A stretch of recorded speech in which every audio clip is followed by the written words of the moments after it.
Si tu es une entrepreneuse du bien-être et que tu exerces en ligne, tu t'es peut-être déjà rendu compte à quel point il était important de te rendre visible. Et tu t'es rendu peut-être compte également que ce n'était pas si facile que ça. Alors dans cette vidéo, je partage avec toi 4 conseils pour oser la visibilité et parler de ton univers avec confiance. Je suis Stéphanie Lebas et j'aide les entrepreneuses du bien-être à entreprendre avec confiance et authenticité.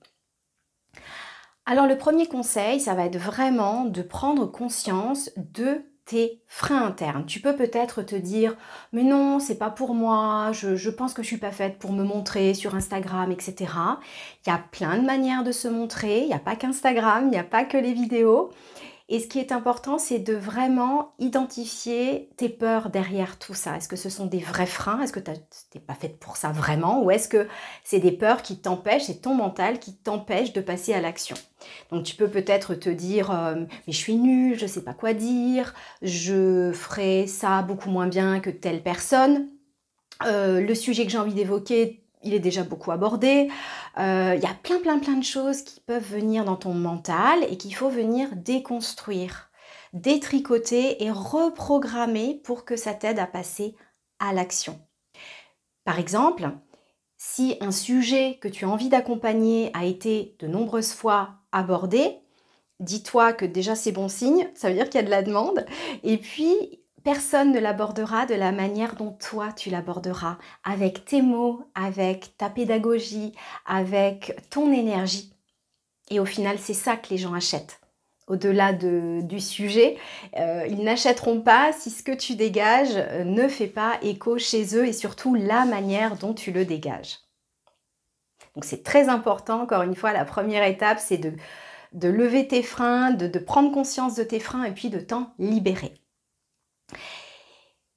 Le second conseil, si tu ne sais pas quoi dire dans ta communication, c'est peut-être parce que ta cible, elle n'est pas assez claire, elle n'est pas assez précise, tu ne sais pas vraiment à qui tu t'adresses.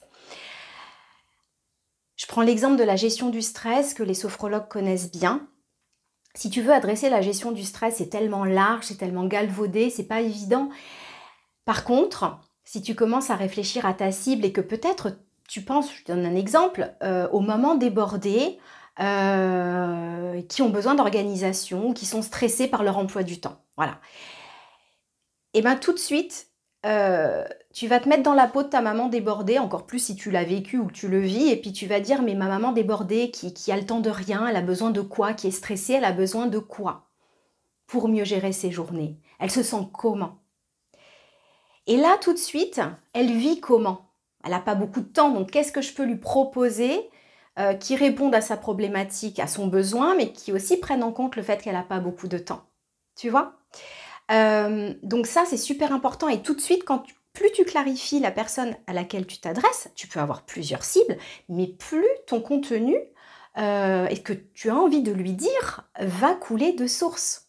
Donc ça, pose-toi la question, est-ce que ma cible est claire et est-ce que ça fait pas que aujourd'hui je ne sais pas quoi dire ni comment le dire? Je prends l'exemple aussi des mots que tu vas utiliser. Moi, je m'adresse souvent, enfin je m'adresse même tout le temps, à des professionnels de l'accompagnement. Donc il y a des mots que je peux utiliser, comme l'alliance par exemple. Tu le connais si tu accompagnes. Par contre, si je m'adressais à des particuliers, à des personnes, en particulier, je n'utiliserai pas des mots comme ça. J'utiliserai des mots qu'elles peuvent connaître et qui sont abordables. Je n'utiliserai pas le jargon de nos métiers d'accompagnement. Donc, lever tes freins. Deuxièmement, clarifier ta cible. Et puis j'ajouterai aussi identifier ta valeur ajoutée. C'est important que tu prennes conscience de ce qui va te différencier auprès de ton audience par rapport à la concurrence. Et ça, c'est unique chez toi. On a toutes des forces, des talents, voilà, des choses, des qualités qui sont uniques à nous. Donc d'en prendre conscience, ça va te donner une nouvelle confiance et une force intérieure parce que personne n'aura cette force-là. Tu es unique. Et c'est ce qui est plutôt chouette parce qu'on ne ressemble à personne. Oui, on touche pas tout le monde, mais on va toucher du coup les bonnes personnes qui sont sensibles à notre énergie. D'accord ? Donc le troisième conseil, ça va être d'apprendre à se détacher des résultats et à se mettre dans la bonne énergie quand tu communiques. Qu'est-ce que je veux dire par là? On va un peu se relier à ce que j'appelle la muse intérieure, hein. C'est un archétype féminin que j'aime beaucoup, qui est relié à notre partie créative, d'intuition, intuitive. Et c'est un peu comme se mettre en mode, dans un canal de réceptivité de ton âme. C'est un peu spirituel ce que je dis, mais c'est un peu ta connexion divine avec ce qui émane de ton âme.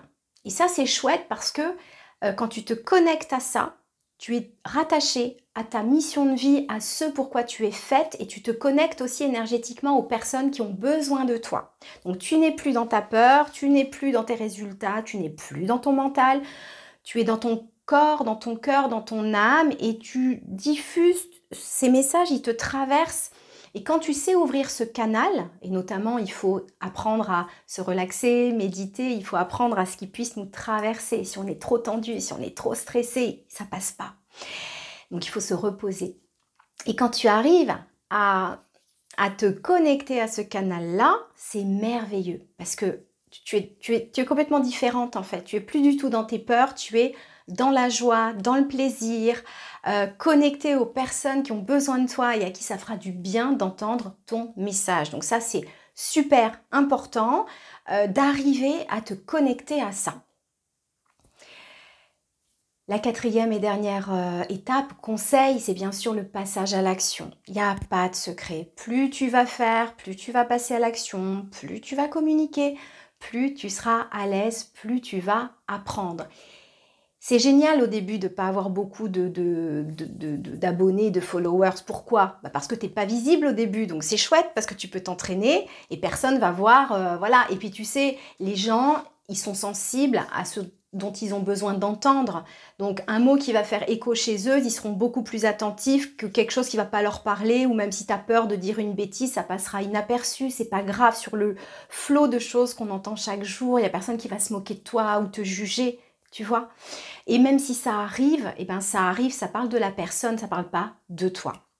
Donc vraiment, ce passage à l'action, souvent on s'en fait une montagne, mais t'es pas obligé de faire une story ou un reel ou un live au bout d'une semaine. Tu y vas à ton rythme. Il y a plein de manières de se rendre visible, pas à pas, step by step, dans la manière qui t'est la plus juste, qui est la plus juste pour toi, avec aussi le canal de communication qui est le plus juste pour toi. Je pense notamment au podcast.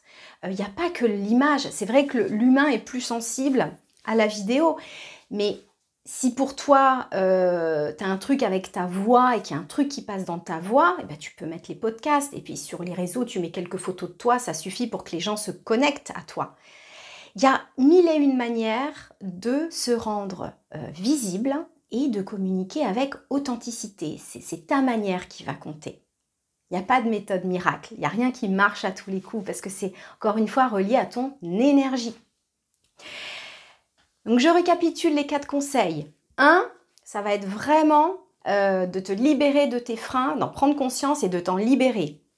2, clarifie ta cible et identifie ton pouvoir magique, ta valeur ajoutée qui va te différencier auprès des bonnes personnes pour toi. Si tu parles à tout le monde, tu vas parler à personne, ne l'oublie pas, d'accord?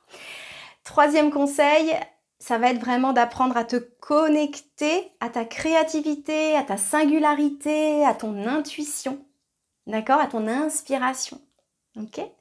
Et puis 4e, pas de secret, le passage à l'action, mais pas n'importe comment, à ton rythme et de la manière la plus juste pour toi. J'espère que ces 4 conseils t'auront aidé.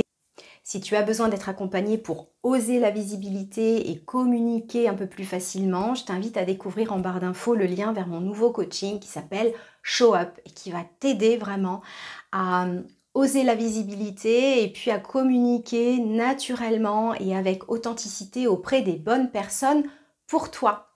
N'hésite pas à t'abonner à la chaîne si tu aimes le contenu et je te dis à très vite.